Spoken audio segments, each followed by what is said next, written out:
Welcome to Mindfulness and the Buddha. Today, we're going on a journey to the heart of one of the world's oldest and most influential wisdom traditions, Buddhism. For many, Buddhism isn't a religion in the traditional sense, but a practical path, a philosophy of personal transformation. Its principles offer a profound way to understand ourselves and the world, guiding us toward a life of greater inner peace and less suffering. So, what is Buddhism at its core, and how did it begin? The Buddha and its origins. Buddhism began over 2,500 years ago in ancient India with a man named Siddhartha Gautama.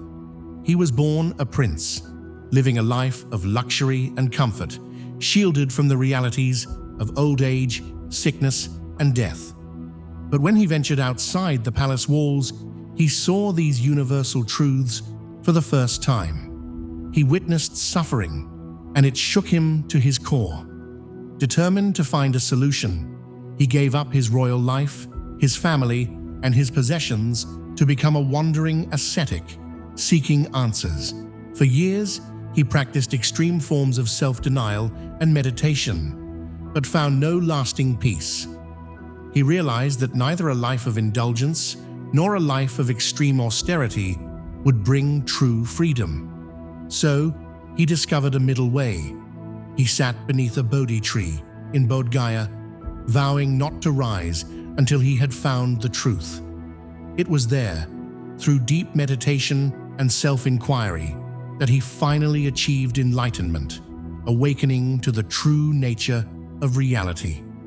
From that moment on, he was no longer Siddhartha, but the Buddha, the awakened one. The three jewels and the four noble truths. The Buddha's teachings, known as the Dharma, became his gift to the world. And at the heart of this path are the three jewels, the foundational pillars of Buddhist practice. The Buddha. The first jewel is the Buddha himself, not as a god, but as the supreme teacher and a living example that awakening is possible for all of us. The Dharma. The second jewel is his teaching, the truth or law of the universe that he awakened to. It is the practical guide to liberation. The Sangha. The third jewel is the community of practitioners, the monks, nuns, and lay people who support each other on the path. At the very core of the Dharma are the Four Noble Truths, which encapsulate the entire Buddhist worldview. The first noble truth is the truth of dukkha, or suffering. The Buddha taught that life, in its very nature, involves suffering, dissatisfaction, and unease. This isn't just physical pain, but the subtle suffering that comes from not getting what we want, losing what we have, or simply feeling a general sense of unease. The second noble truth is the truth of the cause of suffering.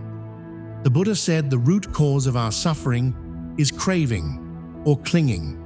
It's the incessant desire for things to be different, the grasping for pleasure, and the aversion to pain. This craving is what binds us to the cycle of dissatisfaction. The third noble truth is the truth of the cessation of suffering. The Buddha offered the profound promise that this suffering can end. By letting go of craving and clinging, we can find a state of true freedom and peace, known as nirvana. The fourth noble truth is the truth of the path to the cessation of suffering. This path, the Buddha taught, is the Noble Eightfold Path, a practical set of guidelines for living a life of wisdom, ethical conduct, and mental development. The Eightfold Path consists of right understanding, right thought, right speech, right action, right livelihood, right effort, right mindfulness, and right concentration. By following this path, we gradually purify the mind and dismantle the habits of craving and aversion. The third noble truth is the truth of the cessation of suffering. The Buddha offered the profound promise that this suffering can end. By letting go of craving and clinging, we can find a state of true freedom and peace, known as nirvana. The fourth noble truth is the truth of the path to the cessation of suffering. This path, the Buddha taught, is the Noble Eightfold Path, a practical set of guidelines for living a life of wisdom, ethical conduct, and mental development. The Eightfold Path consists of right understanding, right thought, right speech, right action, right livelihood, right effort, right mindfulness, and right concentration. By following this path, we gradually purify the mind and dismantle the habits of craving and aversion. The evolution and schools of Buddhism. After the Buddha's passing, his teachings were passed down verbally and eventually spread across Asia. Over time, different interpretations and cultural practices led to the development of various schools of Buddhism. The three main schools are Theravada Buddhism, predominantly practiced in Southeast Asia. It is considered the oldest school. It emphasizes the teachings of the original texts and focuses on individual liberation, with the ultimate goal of becoming a perfected being who has attained nirvana. Mahayana Buddhism, widespread in East Asia, including China and Japan. Mahayana teaches that all beings have the potential to become a Buddha.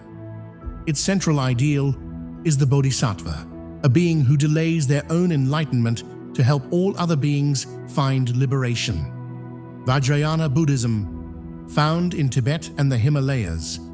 This school uses a variety of rituals, mantras, and visualizations to achieve enlightenment more quickly with the guidance of a teacher.